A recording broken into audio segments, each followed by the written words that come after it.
It was day 3 of the Santos Tour Down Under, starting in Unley and heading for Stirling, which is not too far as the crow flies, the way the riders go though, Paul. 133 kilometres. And would it be a day for the sprinters like Graham Brown? This man has won the first 2 stages so far, Andre Greipel. Well, a lot of the sprinters very nervous at the start because they know that what they were looking up to towards the end was a very difficult, hilly and tortuous course around Stirling, where they would climb up the main street on 3 occasions. The Mayor of Unley sends them on the way. 131 riders. Just one non-starter this morning was Peter Weenan, as the riders now rode out towards the start proper on the Southern Expressway. Cadell Evans in his rainbow jersey as world champion, Greipel in his ochre jersey as leader of this race. Well, the riders having a long neutralised section, but almost immediately the race started. George Hincapie touched wheels with another competitor and fell down, but he was quickly attended to by the race doctor. Nothing too serious.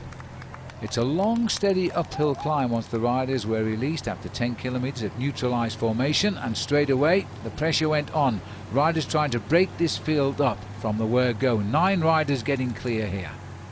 And of those 9 riders, number 151, Jack Bobridge, he was looking for the move, certainly on a day like this, but only 20 seconds advantage over the front end of the main field. The field containing all of the top sprinters in this race, Phil, I don't think were quite keen to let anybody have a party.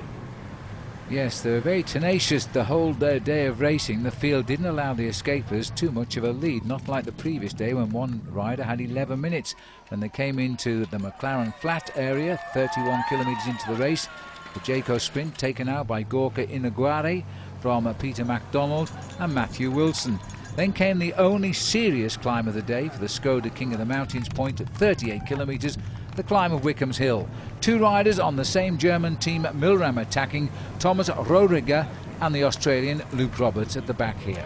Well, Luke Roberts, I think, very happy now to be on a top international team once again after lots of problems with injury and illness, and he allowed his teammate to get himself maximum points at the top of the climb, and in that case his teammate moved into the lead in the King of the Mountains competition. But as has happened all the way along the road, once over the top of the climb, the field clawed them back into the action again, and all together. The black jerseys of Case Depon doing a lot of work at the front. We're heading now towards Achunga. And once we got there, 74 kilometres covered. 2 riders just ahead of the field. In the red was Karsten Kroon of BMC, and with him Simon Clark of the University of South Australia team. But probably more importantly, not too far behind them, in fact only a few seconds, Jack Bobridge again trying to get himself into a breakaway move. The front end of the main field put under pressure here though, Phil, because of HTC Columbia. They wanted to keep their man in the overall lead for another day, and there he is in the ochre jersey, and that of course is the big man Andre Greipel. But the attacks continue to come here. Jens Voigt, who hasn't raced since the Tour de France last year when he crashed very, very badly on his face, was finding his enthusiasm for the sport once again, and the man in black here for Saxo Bank was leading a breakaway with Maciej Peterski to make a front group of 5 as they reached the finishing line, but there was still 40 kilometres to go. They were still never allowed very much freedom either, because their advantage hovered around the 1 minute mark, because the main field was always led by Case Depon, the Spanish team with an Australian team manager, Neil Stevens. It was as if they knew what was going to happen on a day like this. This was certainly the kind of finish that would suit the great Spanish champion. Kroon, Clark, joined first by Bobridge and then by Voigt and Peterski, were now trying to race for home. But under the pressure of the attempts to get the victory, the field was breaking up. Well, on the final attempt of the circuit, it was in fact Matty Lloyd who made the integration into the front group with 3 riders. Australians being very dominant on this circuit, but it was a tough run to call to try and stay clear off the front end of the main field, because still the Spanish armada on the front end of the main field kept ticking away at the advantage as if they were getting ready to set up for a big bunch sprint. They try as they would, and a huge crowd in Stirling, which stretched for the best part of 3 kilometres, was still cheering the riders on with just 20 kilometres left to race. But the field were never really out of their slipstream, and it was the Spanish team Case Depon hoping now to deliver their champion Alejandro Valverde to the line first, and they were trying to work hard enough now to shut everything down. On the run in towards the finish, even Lance Armstrong was trying to set up a move for his team, Team Radio Shack, and the South African member on that squad, Daryl Impey, managed to jump clear inside of the 500 metres, but they were still trying to keep it all together for a bunch sprint.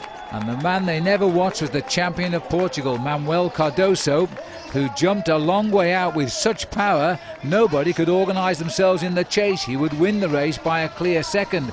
In the white jersey, the world champion Cadel Evans was pushing for second. He was pipped on the line by Alejandro Valverde.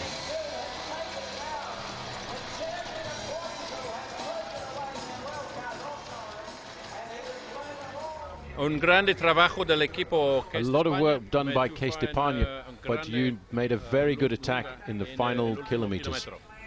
Sí, Case d'Espagna ha controllato todo giros. Yes, Case d'Espagna did a lot of work to control the two circuits. I waited for the sprint and felt that I had good legs, so I gave it everything.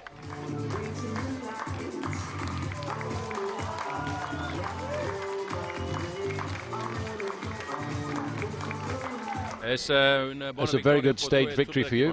Sí, ha tenido muchas victorias en mi I've won a carrera, lot of races, but this is my first Pro Tour win en on calendario a Pro Tour Tour team. So con for un me equipo Pro Tour. and the team, it's Para very mí, muy important. Yeah, it's just because of my teammates. We controlled the whole day the race, and yeah, at the end I just tried to stay on the wheels of the others to just stay in the same time like the bunch. So I had cramps everywhere on my body, so I think it was not really healthy to ride your bike or to race your bike today. Yes, Kuiper conserved all of his overnight 14 seconds lead, but now it's over 3 riders, Henderson, Stegmans and Valverde.